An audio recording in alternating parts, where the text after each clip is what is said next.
Hello everyone, Xile Grayson here. Sorry I haven't done a video in a while, but I thought this is something that is really important and there's a lot of people talking about it, and obviously Sony's lost a lot of people, so I thought there's something that is really needs to be spoke about, and this is the perfect time actually to talk about them. So to all the console players that suddenly say, oh, you've been using digital release for years, you'd be fine, blah blah blah blah blah. Yeah, we have. And to be honest, the only thing that I sort of feel sorry for is a few of my mates who still work in I used to work in CX. I'm just quickly to be blunt. I used to work in CX. Yes, we do know how fucking deodorant works. We all did. A lot of the times it was just, there were certain customers who come in who were fucking disgusting. That's all I'm going to say. But the problem is now, obviously, we're going to have GTA 6 is coming out. That is going to be digital only, which again is going to really make a few of my friends upset because they're not going to be able to sell that. It means that the old shop owners that I work for won't get a penny, and I'm sort of smug about that. But the other thing is, like, when you've got, like, I mean, with this just proves something. The moment physical releases are gone, that's it. You cannot get those games back. And I think people who've played Nintendo should have learnt that by now if you are using digital with Nintendo. Because Nintendo has literally shut off every store that they had for years. Like, suddenly you could have, the new console comes out and it's not that long before the previous store gets shut down. So that means you have to go and buy those games again. Or you have to, do the cheeky thing of emulating them. And I really don't like Nintendo. There's multiple reasons I could explain that. But with Sony doing this, Xbox has announced that they are now going to start doing it. With us PC players, we're the only thing that sort of has the saving grace of physical releases because of this platform. Now, everyone keeps going, oh, you want PC, that means you use Steam. I'm one of the few who really tries not to use Steam as much anymore. I am now in the process of rebuying a lot of the old games that I loved from GOG. And that's the company I need to talk about, GOG. I'm not sponsored by them in any way. I wish I was, but GOG is my favourite platform. And these are the reasons why. I'm going to give you probably 5 reasons why I say GOG is the best platform to buy your games on PC. Number 1, GOG Galaxy. GOG Galaxy is a cool app to download. You literally download it, it's free. And what you do is you create a GOG account, download GOG Galaxy, and then you link in your Steam account, your Xbox account, your Epic Game account if you've got one, EA, Ubisoft. You just link them all to GOG Galaxy. And then you have them installed, but you make sure that the launchers are turned off. Because what GOG does is it scans for your library. It tells you if you've got any of the games installed. And then you just go through GOG and you click, install, either load up or install. It loads the launcher and you can play the games. And then once you close it, it closes the launcher and saves you a lot of performance on your PC, which is a lifesaver. Number 2, every game you buy from them, and this is where I say it's a really good thing for physical releases. Every game you buy on GOG is DRM free. When you buy those games, they'll give you the offline installer so you can install them whenever you want. If they ever switch their servers off, it is yours. As long as you've got those installers, if you've got them backed, you can back them up on a DVD, Blu-ray or CD. You have your choice, or on your hard drive. It is yours. They won't take it from you because it is absolutely yours. They even give you, with some of the old games, some of the patches. They give you like some of the other manuals that used to be with the game. So you get these PDFs so you can go and print them if you wanted to. You could go and make your own. Hell, if you want to use AI, you could use AI to design your own little covers and then get PlayStation 2 cases and make your own. You can make your own physical releases and have them on your shelf or on your desk. You can make them whenever you want. Hell, if you've got card, make a big box. Do it. It's really cool. And so, yeah, and that's why I started to buy them, because a lot of their games are, and they're also dirt cheap. A lot of the old games are dirt cheap that are working on modern platforms. You don't have to go through and find some dodgy patch or stuff like that, they'll do it and they'll make sure it works for you. And so GOG is that's just perfect for them. Number 3, one-click mods. Now, you may be going, what the hell is a one-click mod? For example, Vampire the Masquerade.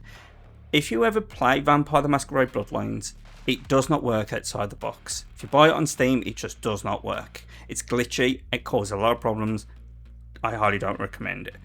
What you have to do is you then have to hunt down what's called the unofficial patch, which is still being worked on to this day. A 20-year-old game is still being worked on by the fans, and they release a new patch that makes it run smooth. They give you extras, so they can put in removed content. They are putting a lot of cool stuff, and it's a pain to set it up with Steam. GOG haven't done that. GOG give you the option to download the unofficial patch with the game. So you just click it, you install it, and bam, it's done. It's there. It's on your library. You can instantly play it, and you don't have to worry about like messing with the settings and stuff like that. They've done it for you. It's because of that they brought Fallout London. Now, Fallout London was not going to be on Nexus, and Fallout London was one of these mods that was going to be. It was a game changer. It was something big that no one has ever seen do anything similar since.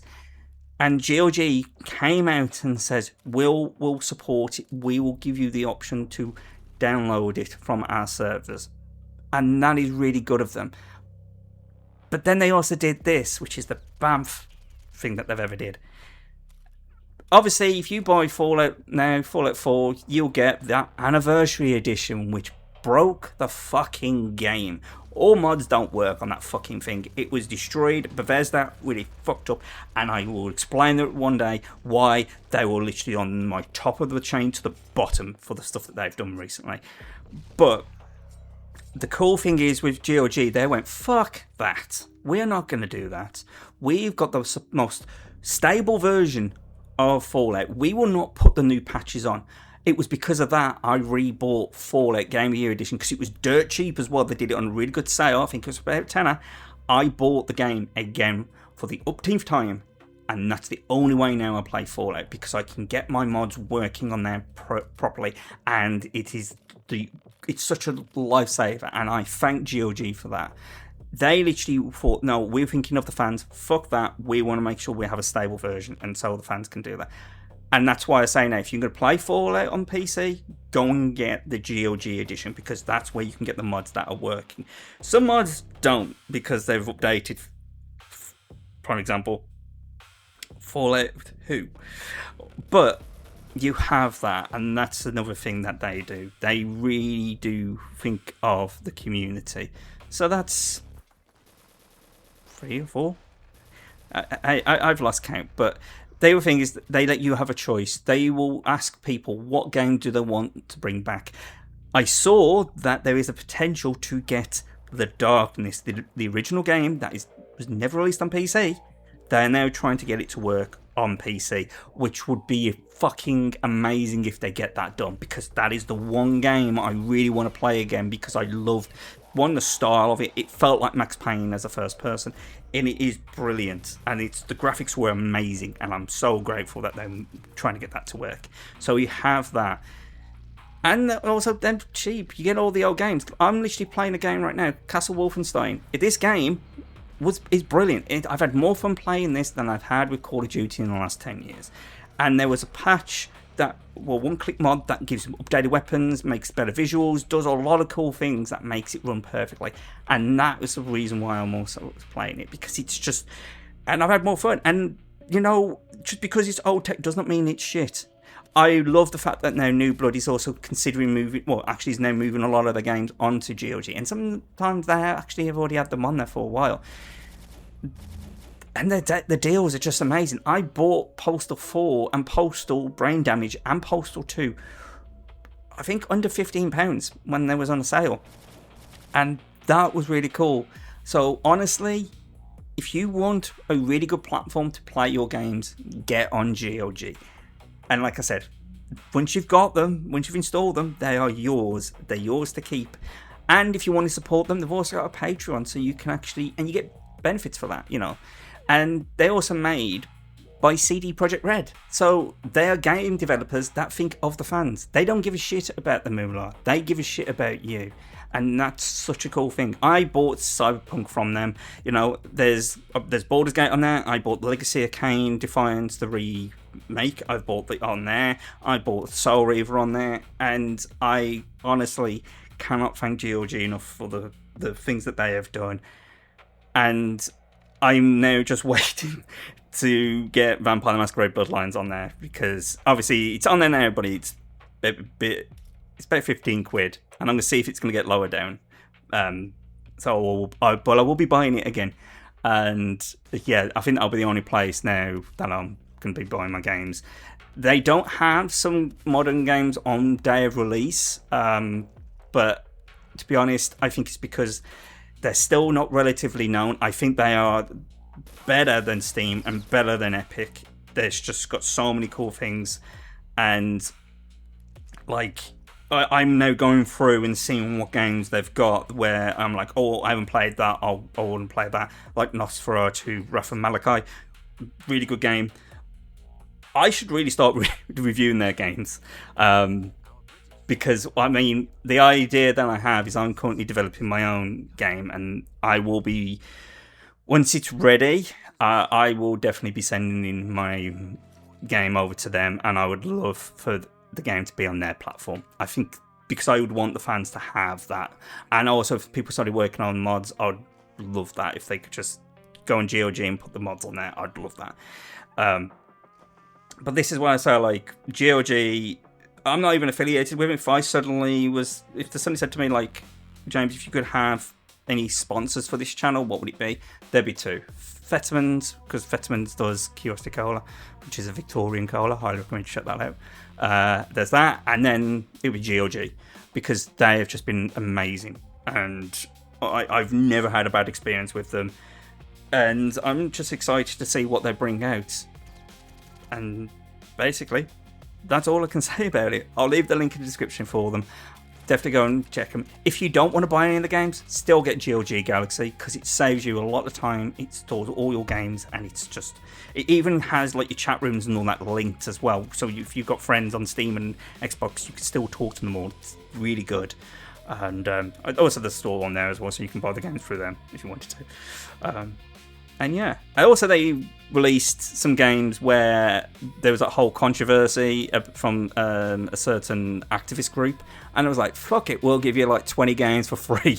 They didn't need to, but they did that, and I'm like, thank you, GOG. I love that. That's the same type of mentality as Running with Scissors and New Blood Interactive. So if you want that same wavelength, I'm literally thumbing them up right now. Thumbs up. Fucking love you guys. And yeah, like I said, once my game's done, I will definitely want to be a GOG exclusive. But yeah, that's basically it. So thank you for watching.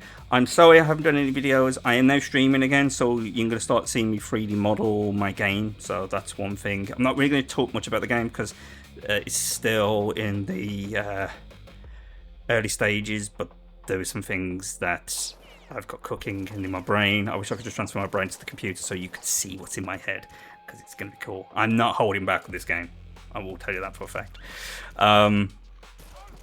Yeah, also we've got a Ko-Fi. If you want to support me, please go onto the website www.xiledones.com.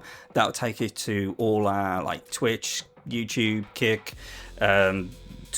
Twitter, so we'll have all those. And yeah, so please like, comment, subscribe, follow the link in the description that takes to all our social media platforms.